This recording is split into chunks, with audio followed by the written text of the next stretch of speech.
अस्सलामुअलैकुम वरहमतुल्लाहि वबरकातुहू। मैं हूं हाफिज़ दानिश अली और आप देख रहे हैं मेरा यूट्यूब चैनल ख्वाबों की ताबीर। उम्मीद करता हूं सभी खैर वाफियत से होंगे। अल्लाह तबारक व तआला आपकी दुआओं को, दिली मकासद को पूरा फरमाए। अल्लाह तबारक व तआला आपकी मुश्किलात को आसान फरमाए।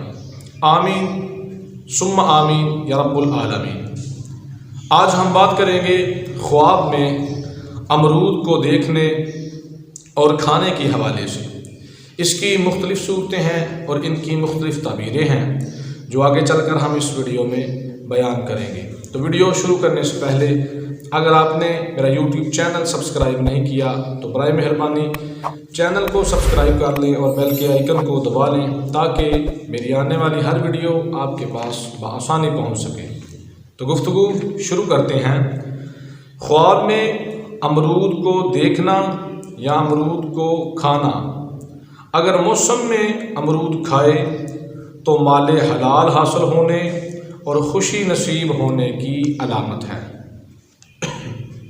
ख्वाब में खट्टा अमरूद खाना गम और तकलीफ़ में मुब्तला होने की दलील है। ख्वाब में बेज़ायका और बदमज़ा अमरूद खाना बदबख्ती की अलामत है, नुकसान की दलील है। ऐसा ख्वाब देखने वाले को चाहिए कि सदका व खैरात करे, अल्लाह तबारक व तआला की हमदो सना करे ताकि जो ख्वाब का बुरा असर है वो ज़ाहिर हो जाए।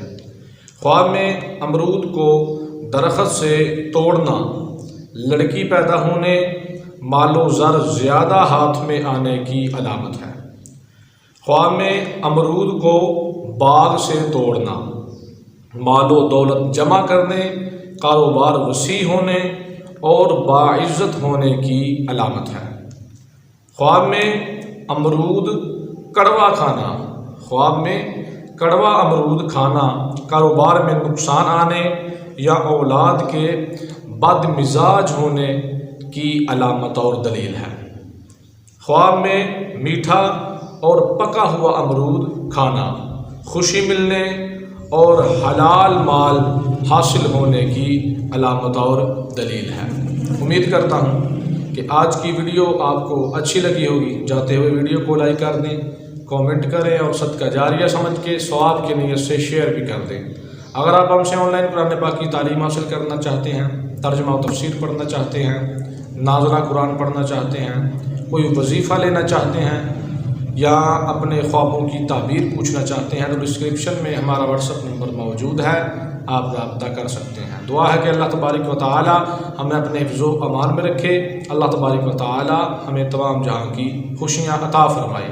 वमा अलैना इल्लल बलागुल मुबीन।